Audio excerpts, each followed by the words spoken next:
Ce que le vieux fait est bien fait. Dans une ferme isolée, vivait un paysan et son épouse. Devant leur maison, un grand chien de garde veillait dans sa niche. La ferme était probablement aussi vieille que ses deux propriétaires.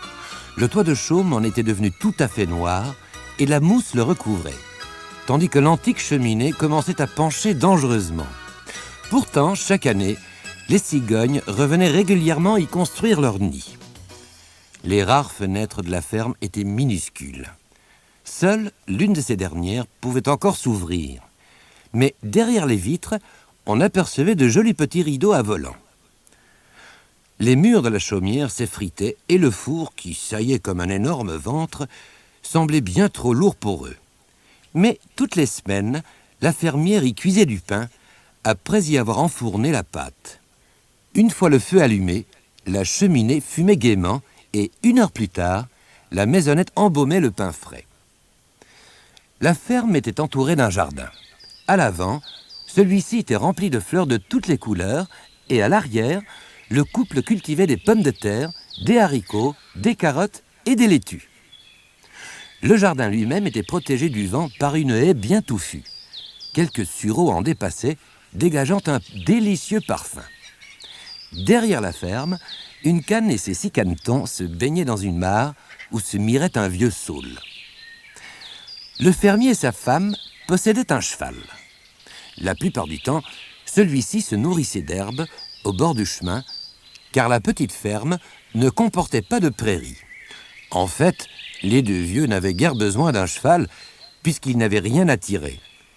Et ils étaient beaucoup trop pauvres pour y acheter de l'avoine. Ils se contentaient donc de prêter leurs bêtes aux voisins, lesquels offraient en échange une poignée de fourrage et, parfois, un sac de farine. Mais la plupart du temps, ce service était gratuit et ne leur rapportait rien. C'est pourquoi, un matin, la fermière dit à son mari « Aujourd'hui, c'est jour de marché. Amène-y donc notre cheval, essaye de le vendre ou de l'échanger contre un animal plus intéressant pour nous. »« Je veux bien, » acquiesça le fermier perplexe. « Mais lequel ?»« Oh, tu verras, » répondit sa femme. « Ce que tu décideras sera parfait, comme toujours. » Elle se dirigea alors vers l'armoire et elle sortit pour son époux la cravate des grands jours. Elle la lui noua gentiment autour du cou. Puis, elle embrassa le vieux sur les 2 joues en lui souhaitant bonne chance. Le fermier sauta sur le cheval et s'enfuit vers le village. Sa femme lui fit signe très longtemps avant de rentrer l'attendre dans la ferme. Le cavalier et sa monture avançaient à leur aise, car le soleil de juin était brûlant. Soudain, le fermier aperçut devant lui un paysan qui conduisait sa vache au marché. Quand il eut rattrapé, il l'interpella fort courtoisement. « Bonjour l'ami, allez-vous aussi à la foire ?»« Il faut bien, » grommela l'homme. « Quelle belle vache vous avez là !» poursuivit le vieux sans se décourager. Il imaginait déjà la mine réjouie de sa femme s'il parvenait à lui ramener cette belle bête. « Donne-t-elle du lait bien riche ?» s'informa-t-il pour plus de sécurité. « Je pense bien, » grogna l'homme tout en continuant son chemin. « N'échangeriez-vous pas votre vache contre mon cheval ?» hasarda alors assez timidement le fermier. Le bonhomme, assez beau, leva vers son interlocuteur un regard surpris. « Si vous voulez, » dit-il. Et il tendit au vieux la corde attachée au cou de la vache avant de sauter d'un bond sur le dos du cheval qui s'éloigna au galop sans demander son reste. Cet homme avait visiblement envie d'un cheval, se réjouit le fermier. Et moi, je possède maintenant une vache magnifique. Comme ma femme va être contente. Il la voyait déjà, trayant la vache tous les matins et remplissant des rangées de seaux d'un beau liquide bien crémeux. Désormais, il pourrait s'offrir du lait à volonté. Mais, puisqu'il était presque arrivé à la ville, il décida d'y aller tout de même. Un peu plus loin, il vit sur le chemin un valet de ferme qui tirait derrière lui un cochon gras et rose. « Bonjour !» lui lança le vieux. « Allez-vous aussi au marché ?»« Oui, » lui répondit le valet. « Je dois y vendre cet animal pour mon maître. »« Ce cochon est superbe !» apprécia le fermier. Il songea alors que sa femme préférerait peut-être un cochon plutôt qu'une vache.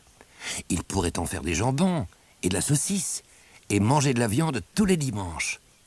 Il demanda donc au valet « N'échangeriez-vous pas votre cochon contre ma vache, par hasard ?»« Oh, bien sûr que je l'échangerai !» s'exclama le valet, qui regardait la vache d'un air appréciateur. Et il tendit au vieux la corde avec laquelle il tirait le cochon, tandis que le fermier faisait de même pour la vache. Ensuite, il se hâta d'aller annoncer la bonne nouvelle à son patron. Le vieux reprit sa route, accompagné cette fois du cochon. Il avait envie de faire un tour à la foire, même s'il n'avait plus rien à y vendre. Un peu plus loin, il dépassa un garçon qui menait à la ville une brebis. C'était une jolie bête, bien en chair, et couverte d'une douillette toison blanche.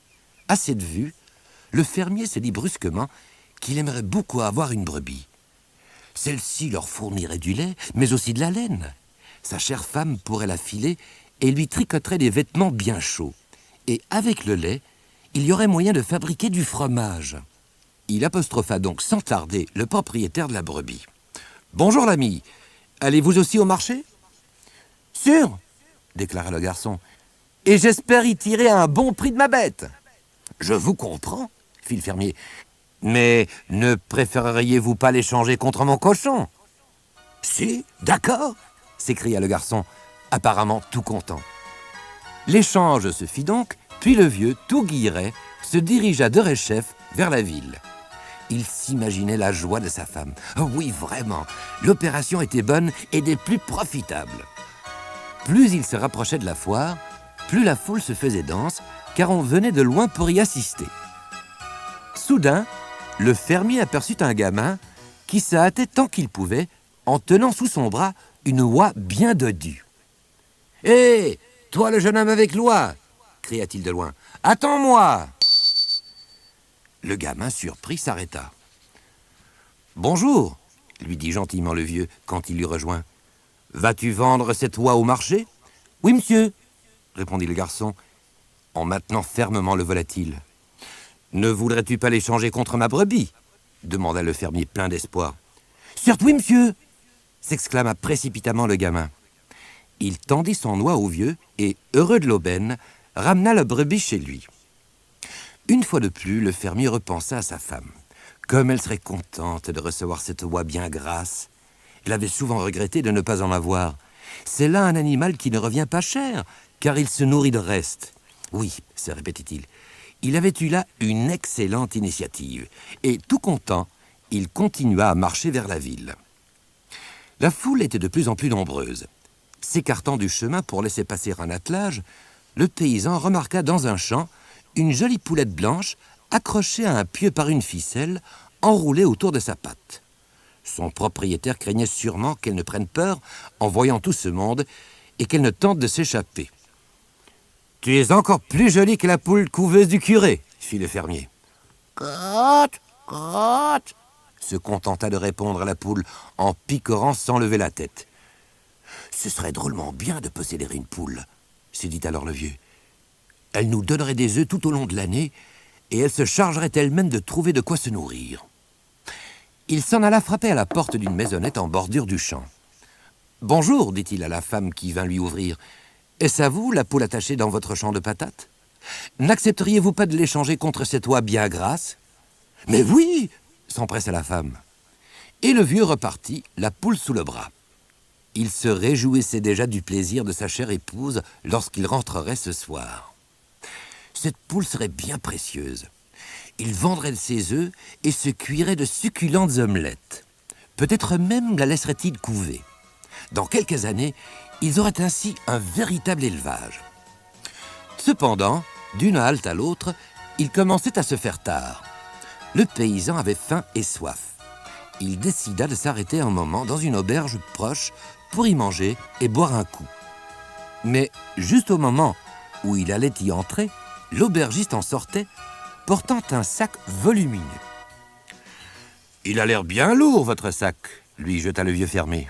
« Ouais, il est plein de pommes pourries pour nourrir les cochons, » lui expliqua l'aubergiste. À ces mots, le fermier se souvint que, l'année précédente, leur pommier n'avait donné qu'une seule pomme. Une fois que celle-ci avait été mûre, sa femme l'avait délicatement cueillie avant de l'exposer dans leur salle à manger. Au bout d'un temps, la pomme était devenue toute rabougrie, puis elle avait commencé à pourrir. Et chaque fois que sa femme époussetait le buffet, il fallait qu'elle la contourne. Le fruit menaçait à chaque instant de tomber en poussière. Mais la fermière ne prétendait pas le jeter. Elle affirmait que les voisins croiraient ainsi qu'ils étaient riches. En effet, seuls les riches possèdent des pommiers. Si la vieille tenait tant à son fruit pourri, que dirait-elle d'un sac entier? Sans hésiter, le fermier demanda donc à l'aubergiste « Ne voudriez-vous pas troquer votre sac de pommes contre ma poule ?» L'aubergiste, stupéfait, se dit que ce vieux était un farceur, et il éclata de rire. « Trouvez-vous que ma poule n'est pas suffisamment jolie pour vous ?» s'emporta le vieillard vexé. « Elle pond de fort gros œufs, je vous l'assure. » L'aubergiste comprit alors que le bonhomme était sérieux et, sans plus protester, il se déclara prêt à opérer l'échange. Il tendit le sac au fermier et alla vite cacher la poule derrière un muret. Puis, il rentra dans l'auberge s'occuper de ses clients. Pénétrant à son tour à l'intérieur, le vieux aurait souhaité passer commande immédiatement. Mais la salle était pleine et personne ne voulait attendre. Quelques instants auparavant, 2 voyageurs anglais s'étaient attablés pendant que le cocher laissait ses chevaux se reposer un peu dans l'écurie. Soudain, on entendit s'élever près du poêle un étrange sifflement. Le fermier, qui avait posé son sac près du feu, n'avait pas remarqué que celui-ci commençait à brûler. « Quel est donc ce bruit ?» s'étonnèrent les 2 Anglais. Puis, reniflant, ils s'exclamèrent « Oh, quelle délicieuse odeur!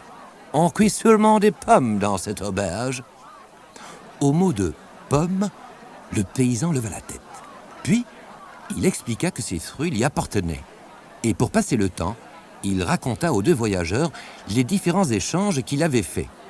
En entendant ce récit, les Anglais s'esclaffèrent. « Ha ha ha! Elle est bien bonne! Et que dira votre épouse ?» Le paysan les regarda, étonné. « Mais elle sera sûrement contente !» répondit-il. « Ce que le vieux fait est bien fait, » répétait-elle à tout propos. « Et elle m'embrassera même pour ma peine. » Les 2 étrangers n'en pouvaient plus de rire. Lorsque l'un d'eux, enfin, parvint à retrouver son sérieux, il prévint le vieil innocent. « Mon pauvre monsieur, dites-vous bien une chose. À la place d'un baiser, ce sera plutôt un coup de poêle à frire sur le crâne que vous recevrez. Voulez-vous parier avec nous ?» On sait en effet que les Anglais ont coutume de parier à tout bout de champ et à propos de tout. « Oui, nous parions 100 écus d'or, » reprirent les inconnus d'un ton décidé. « C'est plus qu'assez, » reconnut le fermier, « car moi, je n'ai à parier qu'un pauvre sac de pommes pourries. »« Pari tenu !» déclarèrent les Anglais, qui s'amusaient beaucoup et ne doutaient nullement de leur victoire. « Et là-dessus, buvons !» L'aubergiste apporta 3 chopes de bière et accepta de servir d'arbitre. Ensuite, il fut chargé d'aller demander au cocher de préparer immédiatement la voiture. Un quart d'heure plus tard, fort excité par l'aventure, le paysan, les 2 Anglais et l'aubergiste se mettaient en route vers la ferme. Le sac de pommes, bien sûr, ne fut pas oublié. Dans le lointain, ils aperçurent bientôt la fermière qui attendait son époux sur le seuil de leur maisonnette. Ça faisait bien longtemps qu'elle guettait ainsi son retour. Elle ne prêta guère attention à la voiture, car elle n'aurait jamais imaginé que son vieux monterait un jour dans un attelage si somptueux. Quel ne fut donc pas son étonnement lorsque ce dernier s'arrêta devant chez elle. Et elle fut carrément abasourdie en voyant descendre son mari, suivi de 2 messieurs très chics et d'un aubergiste. Elle avait tout de suite compris que ces étrangers étaient riches. Leur habillement le prouvait. Et elle n'y comprenait goutte. Mais sans même demander la moindre explication, elle se précipita vers le vieux et posa sur ses joues 2 baisers bien sonores. « Comme je suis contente que tu sois rentré !» s'exclama-t-elle. « Comment s'est déroulé ton voyage ?»« Tu as fait de bonnes affaires, je vois. J'avais bien dit, n'est-ce pas, que ce que fait le vieux est toujours bien fait. »« Je suis bien aise, ma femme, que tu réagisses ainsi, » dit le paysan soulagé. « Raconte !» le pressa la vieille. Celle-ci était tellement impatiente d'apprendre ce qui était arrivé à son homme qu'elle en oubliait totalement les 3 inconnus. Ce n'était d'ailleurs pas plus mal, car ainsi le vieux fermier n'avait pas besoin d'expliquer pourquoi il était revenu à la ferme en pareille compagnie. Il raconta donc à sa femme qu'il avait tout d'abord rencontré, non loin de leur maison, un homme avec une vache. Se disant que celle-ci leur donnerait chaque jour du lait frais, il avait aussitôt échangé son cheval contre l'animal. « Formidable !» s'écria la fermière, et elle embrassa encore une fois son mari. « Je disais bien que ce que tu fais est toujours bien fait !» commenta-t-elle ensuite, toute fière de son époux. « Attends, ce n'est pas terminé !» poursuivit ce dernier. « Un peu plus loin, j'ai vu un valet désireux de vendre un cochon. »« Oh, un cochon !» applaudit la vieille. « Un cochon se nourrit de restes et, une fois qu'il est bien gras, on peut le tuer pour en faire du jambon et de la saucisse et manger de la viande tous les dimanches. Tu vois que ce que tu fais est toujours bien fait ?»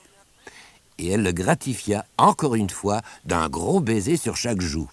« Après cela, continua le fermier, j'ai dépassé un garçon qui se rendait au marché accompagné d'une brebis. « Une brebis, c'est encore mieux !» se réjouit son épouse. « Non seulement nous boirons du lait chaque matin, mais je fabriquerai du fromage et filerai la laine. Je pourrai te tricoter des vêtements bien chauds. Comme je le dis toujours, ce que le vieux fait est bien fait. » Et, à la grande stupéfaction des trois assistants, elle embrassa une fois de plus son époux. « En approchant de la ville, expliqua alors celui-ci, j'ai aperçu un gamin qui portait une oie. »« Une oie !» l'interrompit la vieille. « Quelle idée géniale ! Elle ne nous coûtera guère à nourrir et nous aurons du foie gras pour Noël. » Et, pour marquer son approbation, elle courut embrasser le vieux. « Mais ce n'est pas fini !» reprit celui-ci. « Dans un champ, j'ai découvert une jolie poulette. Le curé possède une poule couveuse, mais la tienne était certainement bien plus belle, affirma la vieille tout excitée. Bien sûr, acquiesça le fermier. Et alors, tu as troqué l'oie contre la poule, acheva la vieille. Comme tu as eu raison. Nous aurons des œufs frais tous les jours, puis des poussins, et dans quelques années, peut-être tout un élevage. Je suis vraiment fier de toi. Et de lui administrer vigoureusement 2 nouveaux baisers. Après avoir échangé mon oie, avoua alors le vieux, j'ai eu faim et je suis entré dans une auberge où j'ai donné ma poule contre un sac de pommes pourries. « Oh, c'est merveilleux !» le remercia la vieille. « Je venais justement de donner notre unique pomme au canard. Grâce à toi, maintenant, nous en avons tout un sac plein. » Et 2 baisers encore témoignèrent de sa reconnaissance. À ce moment, les 3 inconnus, qui avaient écouté toutes ces histoires sans intervenir, s'écrièrent en chœur « Nous avons perdu !» La fermière, qui les avait bel et bien oubliés, les regarda sans comprendre. « Votre homme vient de gagner 100 écus d'or !» annonça solennellement un des Anglais. « En toutes circonstances, vous avez gardé confiance en votre mari. Vous méritez bien tous deux de recevoir cette récompense. » Le chat, la belette et le petit lapin. Un petit lapin sportif s'astreignait à courir chaque jour quelques heures. Il adorait manger, mais il ne voulait pas attraper du ventre. Un jour, trébuchant malencontreusement sur un caillou, il se foula une patte. S'aidant d'un bâton, il parvint péniblement à boiter jusque chez lui, mais lorsqu'il y arriva enfin, il faisait déjà nuit noire. Et quel ne fut pas son étonnement en voyant briller une lumière à l'intérieur. « C'est vraiment étrange, » se dit-il. Un membre de sa famille était-il venu lui rendre une visite surprise? Ou peut-être était-ce Mademoiselle Fourmi, désireuse de lui emprunter une tasse de sucre. Jetant un coup d'œil par la fenêtre, il découvrit Dame Belette pelotonnée dans un fauteuil. Cette Belette était une vieille chipie, très astucieuse. Elle était surtout célèbre pour les blagues qu'elle faisait à tous les animaux du bois. Le lapin, quelque peu énervé, ouvrit la porte de son logis et entra. « Oh là, monsieur le lapin !» s'écria aussitôt la Belette. « Je vous trouve bien impoli d'entrer chez moi sans frapper. Je ne me souviens pas de vous avoir invité, mon cher. » Muet de stupéfaction, le lapin s'arrêta pile sur le seuil. Regardant autour de lui, il constata avec effarement que ses meubles avaient disparu, remplacés par ceux de Dame Belette. « Chez vous ?» bredouilla-t-il enfin. « Chez moi, vous voulez dire ? Ce terrier, je le tiens de mes parents. » La farce était amusante, mais à présent vous voudrez bien m'indiquer où vous avez dissimulé mes meubles et déguerpir ensuite gentiment. Sinon, je risquerais bien d'oublier votre grand âge et de vous jeter dehors sans façon. » Mais la belette ne sembla nullement impressionnée par les menaces du lapin et elle éclata de rire. « Je n'ai aucune intention de partir, mon cher, » déclara-t-elle. « Je me plais beaucoup ici et j'ai trouvé chez vous suffisamment de provisions pour tenir durant l'hiver. » Mais c'est moi qui ai passé tout cet été à les ramasser, protesta vivement le lapin. « Mon cher lapin, » fit la belette, « je vous conseille de relire attentivement les lois du règne animal. Quiconque trouve un logis dépourvu d'occupants a le droit de s'y installer. Je regrette que votre terrier ne soit pas assez vaste pour deux, car je vous en aurais volontiers loué une partie. » Ce disant, elle repoussa l'infortuné lapin hors de chez lui et referma la porte d'un coup sec. Furieux, le lapin se mit à tambouriner au carreau des deux poings. « Sortez de là, sale voleuse, ou je vais me plaindre au bureau du logement, et vous vous retrouverez en prison !» Dame Belette, du coup, ne se sentait plus tellement sûre d'elle. Prudente, elle ouvrit la fenêtre et dit « Allons, monsieur Lapin, ne nous disputons pas. Si vous m'accordez un instant, je vais chercher un châle. Puis nous irons ensemble au Mont des Chats. Un vieux matou bien connu pour sa sagesse y habite, il pourra certainement nous départager. » Le lapin accepta avec empressement, convaincu que le chat saurait le défendre. Mais Dame Belette, de son côté, pensait évidemment la même chose. Un quart d'heure plus tard, tous deux frappaient impatiemment à la porte du chat.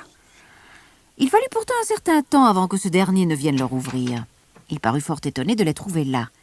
« Quelle surprise !» s'exclama-t-il. « J'adore les visites. »« Entrez, Dame Belette, et vous aussi, mon bon monsieur Lapin. »« Non, monsieur Chat, » rectifia la Belette. « Il ne s'agit pas d'une visite amicale.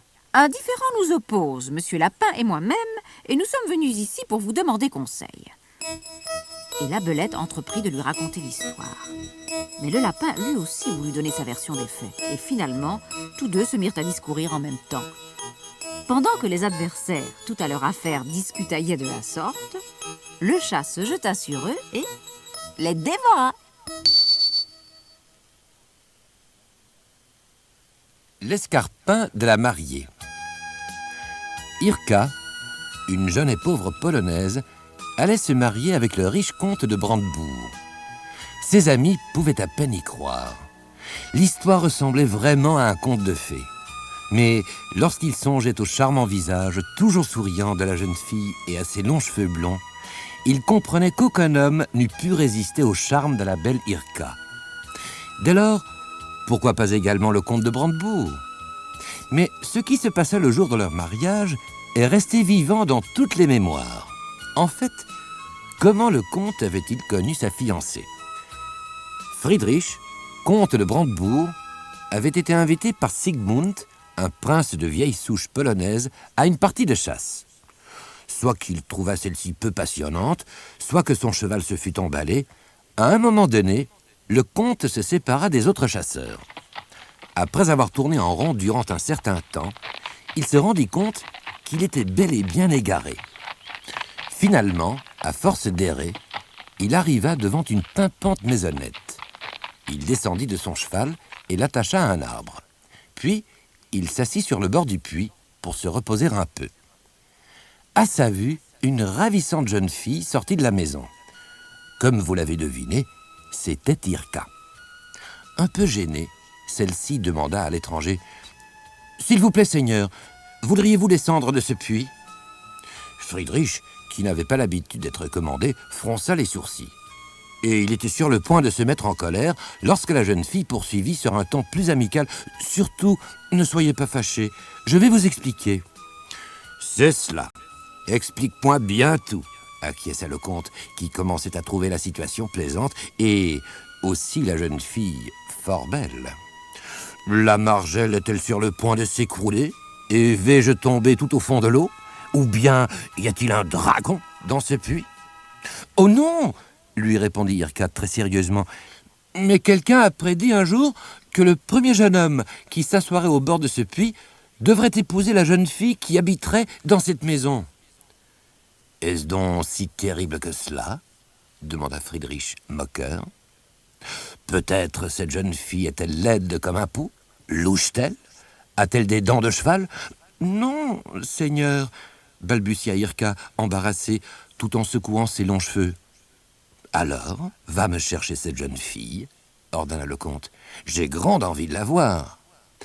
Irka, à ces mots, fit une amusante révérence et déclara en riant: Je suis seul ici pour vous servir, Seigneur. Eh bien, fit Friedrich, pour moi tu es parfaite. Dans ce cas, c'est moi qui dois avoir un défaut. Est-ce que je louche? Est-ce que j'ai des dents de cheval? Tu ne me trouves pas assez bien pour toi? Oh non, Seigneur, s'affola Irka, ce n'est pas du tout cela. Mais vous êtes très riche, et moi, je ne suis qu'une simple fille de paysan sans aucune dot. Il serait impensable que je vous épouse. Penses-tu donc que je choisirais ma femme pour son argent? Répliqua alors Friedrich avec hauteur. Je possède, c'est vrai, assez d'or pour en couvrir toute ta maison. Mais toi, tu as un cœur d'or. Et tu me sembles, pour ce motif, une épouse idéale. Je ne descendrai donc pas d'ici. Et le comte, s'étirant avec volupté, s'étendit sur le muret.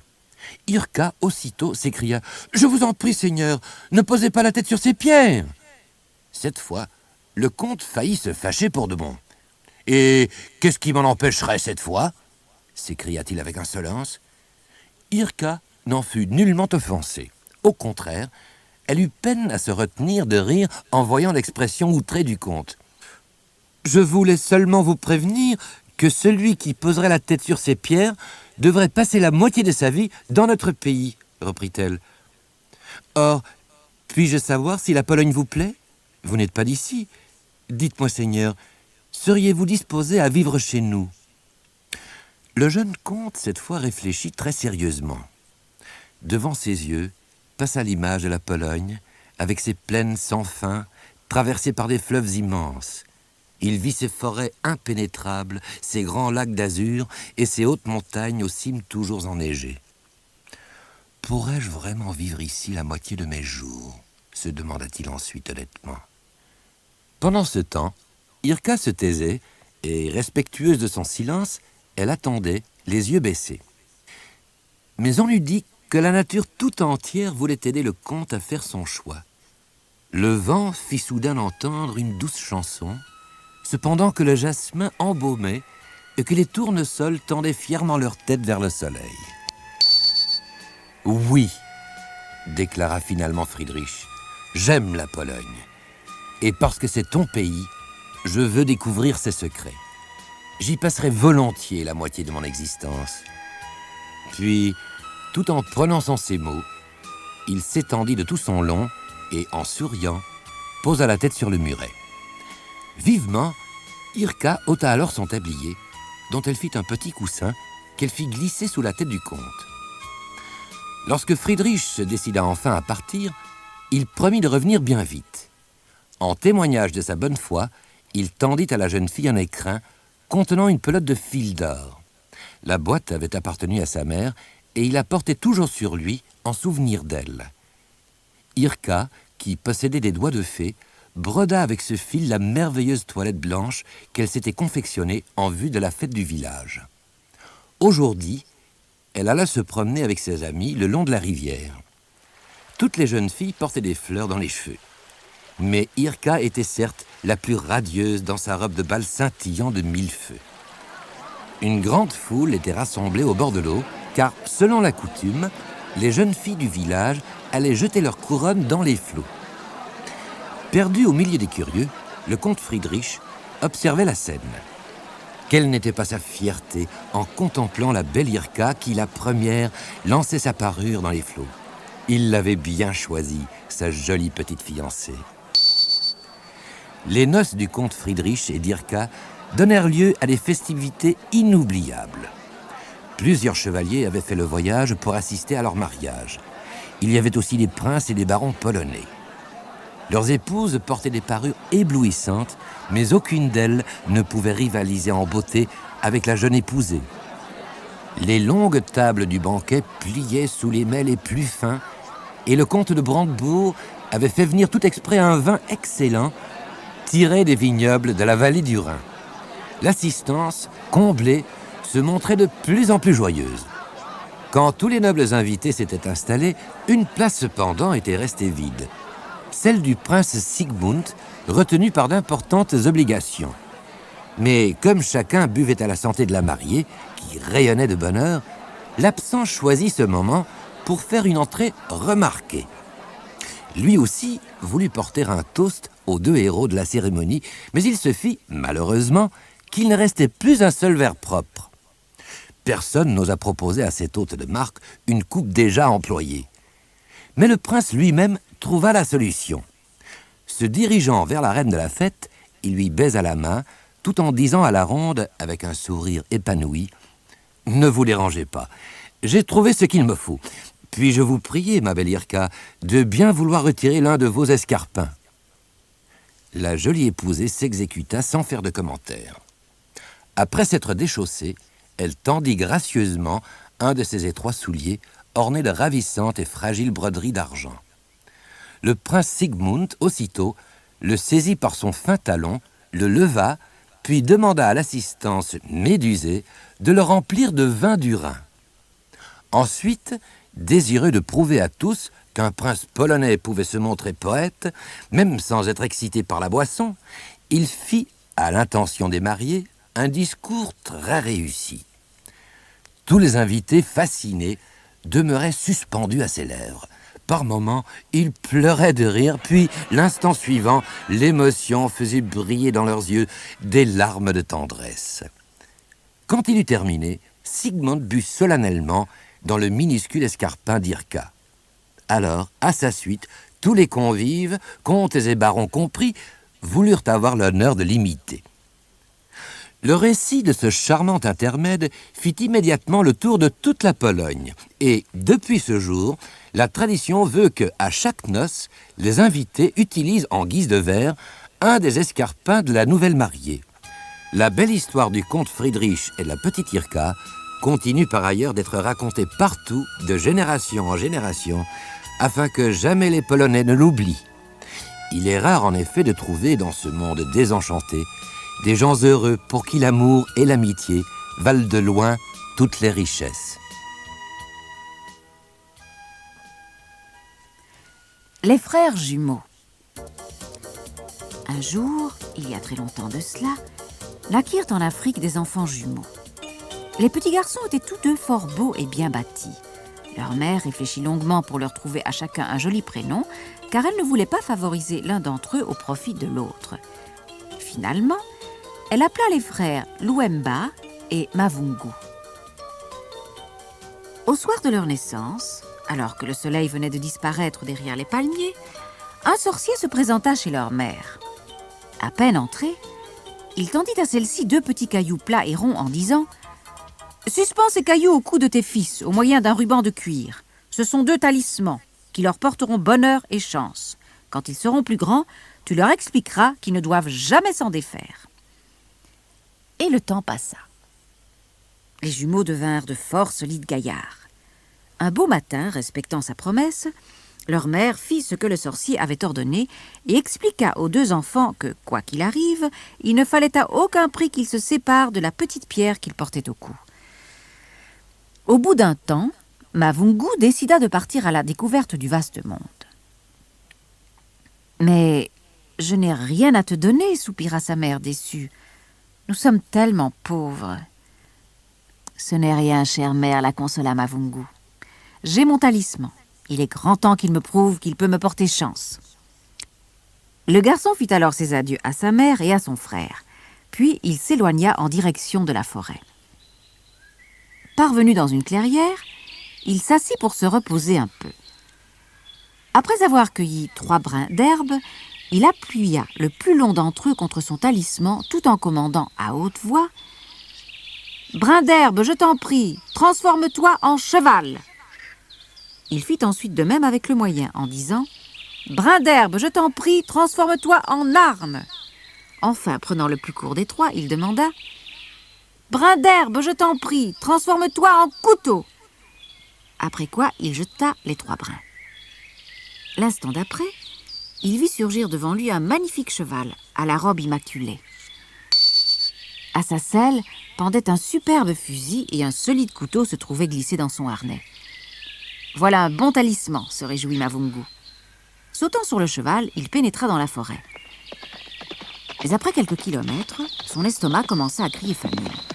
Sans hésiter, le garçon toucha vivement son caillou magique. « J'ai faim, je ne puis plus continuer ainsi », déclara-t-il. À peine venait-il de prononcer ces mots qu'il découvrit sur le sol à ses pieds un tas de mets succulents. Mavungu, ravi, dévora comme il ne l'avait jamais fait de toute sa vie. Puis il s'étendit à l'ombre d'un arbre et s'y endormit d'un seul coup. 1 heure plus tard, un oiseau l'éveilla. « Il faut que je trouve un abri pour y passer la nuit », décida Mavungu tout en se frottant les yeux. Il enfourcha sa monture et partit en direction du fleuve où il espérait trouver quelque habitation. Il ne lui fallut pas longtemps, en effet, pour arriver en vue d'une jolie bourgade. Étant pied à terre, il commença par faire boire son cheval à la fontaine. Cependant, non loin de là, la fille du chef cueillait des fleurs avec ses amis. Elle était très belle, ce qui attirait de nombreux prétendants. Mais elle les avait toujours repoussés. Dès qu'elle aperçut Mavungu, elle sut qu'elle avait devant elle l'homme de ses rêves. Folle de joie, elle se précipita chez son père pour lui annoncer cette bonne nouvelle. Le chef de la tribu, conciliant, fit alors venir Mavungu pour l'interroger et, trouvant le jeune homme à son goût, il consentit au mariage. Les noces de Mavungu et de la fille du chef furent célébrées en grande pompe. Mavungu, pour sa part, estima qu'il s'était fort bien débrouillé. Un sourire satisfait sur les lèvres, il fit le tour de la maison que son beau-père avait offerte au jeune couple. Dans une des chambres, il découvrit 3 miroirs, entièrement recouverts de draps. « Pourquoi ces miroirs sont-ils ainsi voilés ?» demanda-t-il très étonné à sa jeune épouse. « Parce que ce sont des miroirs très spéciaux. Il est dangereux de s'y mirer, » répondit celle-ci. Mais Mavungu ne se contenta pas de cette réponse. Il voulait savoir ce que les draps camouflaient et insista pour les retirer. Lorsque le premier miroir eut été découvert, le curieux y reconnut les rues et les maisons de son lointain hameau natal. Puis, dans le deuxième, il distingua les endroits par lesquels il était passé tout au long de son voyage. « Oh non, ne dévoile pas celui-là !» s'interposa ensuite la jeune femme en se précipitant vers le 3e miroir. « Tu y verras le village dont tu ne reviendrais jamais. » Mais Mavungu refusa d'écouter et d'un geste brusque arracha le dernier linge.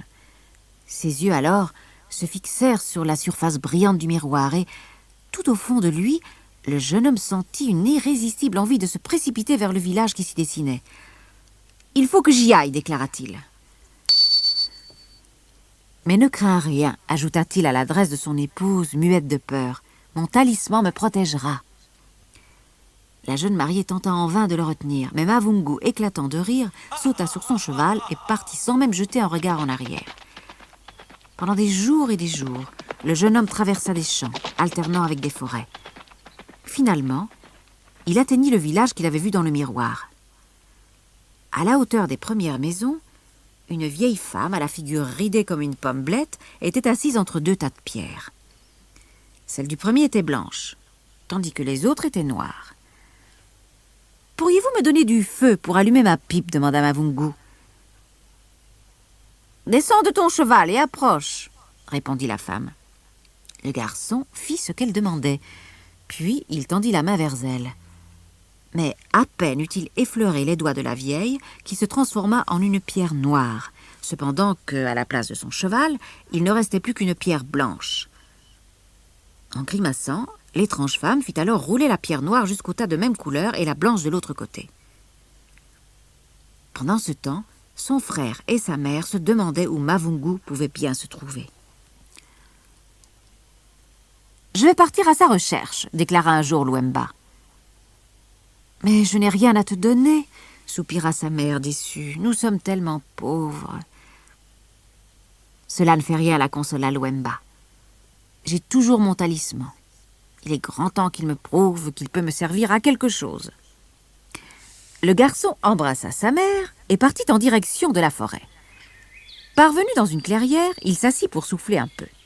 Là, il demanda à son talisman un cheval, une arme et un couteau. Dès que ses vœux furent exaucés, il enfourcha le cheval et s'enfonça sous les arbres. Après quelque temps, il arriva en vue de la bourgade où la femme de son frère attendait patiemment. À peine s'était-il approché des habitations, les villageois vinrent l'acclamer. Car du fait de son extraordinaire ressemblance avec son jumeau, tous pensaient évidemment que Mavungu avait pu s'échapper du village maudit dont on ne revient jamais. La nouvelle se répandit comme une traînée de poudre. Et bien que Louemba s'acharna à leur expliquer leur méprise, les habitants portèrent triomphalement le jeune homme jusqu'à sa prétendue épouse. Même celle-ci fut incapable de discerner la différence, et malgré tous ses efforts, Louemba dut se résigner à ce qu'on le confonde avec Mavungu. Une grande fête fut organisée en l'honneur de son retour. L'envie de regarder dans un miroir t'est sûrement passée, insinua en lui souriant la fille du chef. Lorsque le festin terminé, les jeunes gens rentrèrent chez eux. « Au contraire !» s'exclama Louemba, comprenant de ce fait que les miroirs qu'il apercevait dans la chambre avaient joué un rôle dans la disparition de son jumeau. Se dirigeant vers le premier, il ôta le drap qui le cachait et, comme son frère, put y voir son hameau natal. Puis dans le deuxième, il remarqua les endroits par lesquels il était passé. Finalement, dans le troisième, il découvrit le village dont personne ne revient jamais. Il sut alors où chercher son frère. Après avoir galopé, il rencontra la vieille toute fripée et lui demanda à son tour du feu pour sa pipe. Mais au lieu de lui tendre la main, il lui jeta soudain son précieux caillou au visage. En un instant, la femme disparut dans une crevasse qui s'ouvrit sous elle brusquement. Louemba toucha alors une à l'aide de son talisman, les pierres noires et les pierres blanches, jusqu'à ce que son frère aimé apparaisse devant lui sain et sauf. Mavungu et Louemba, fort émus, se jetèrent vivement dans les bras l'un de l'autre. Grâce à son jeune beau-frère, la fille du chef put enfin retrouver son véritable conjoint. Et depuis ce jour-là, plus personne n'eut à redouter de partir pour le village maudit dont on ne revient pas, car les 3 miroirs avaient comme par miracle disparu en fumée. Les talismans n'avaient pas failli.